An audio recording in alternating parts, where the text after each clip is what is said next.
Sir, వికలాంగులకి గతంలో 3000 pension పెంచింది గౌరవనీయులు సీఎం, అప్పటి సీఎం ఇప్పటి సీఎం చంద్రబాబు నాయుడు. అదేవిధంగా ఆయన పదవి బాధ్యతలు ఈ 2024లో చేపట్టిన తొలిసారే వికలాంగులకు ఇచ్చిన మాట ప్రకారం 3000కి 3000 6000 పెంచి ఇచ్చి మా భవిష్యత్తుకి ఒక బాటలు వేశారు. ఆయనకి కృతజ్ఞతగా నేను నాకు వచ్చిన 6000లో 3000 రూపాయల పెన్షన్ మా శ్రీధర్ రెడ్డి సార్ ద్వారా రాజధాని నిర్మాణం కోసం ఇవ్వాలనుకుంటున్నాను.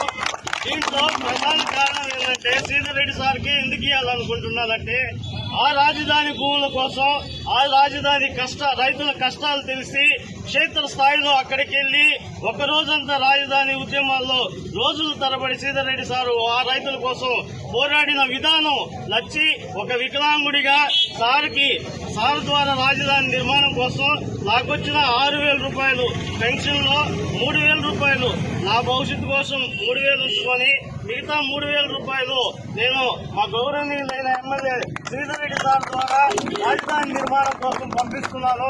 ఆ రాజధాని నిర్మాణంలో కీలక పాత్ర వహిస్తున్న శ్రీధర్ రెడ్డి సార్కి మేము ఎప్పుడు మా నియోజకవర్గం రూరల్ నియోజకవర్గం 23వ డివిజన్ తరపు నుంచి రుణపడి ఉంటామని చెప్పని తెలియజేస్తున్నాం. ఇది మేము సీనన్న మదన్న ద్వారా వాళ్ళ ఆధ్వర్యంలో మీకు అందజేస్తున్నాం సార్.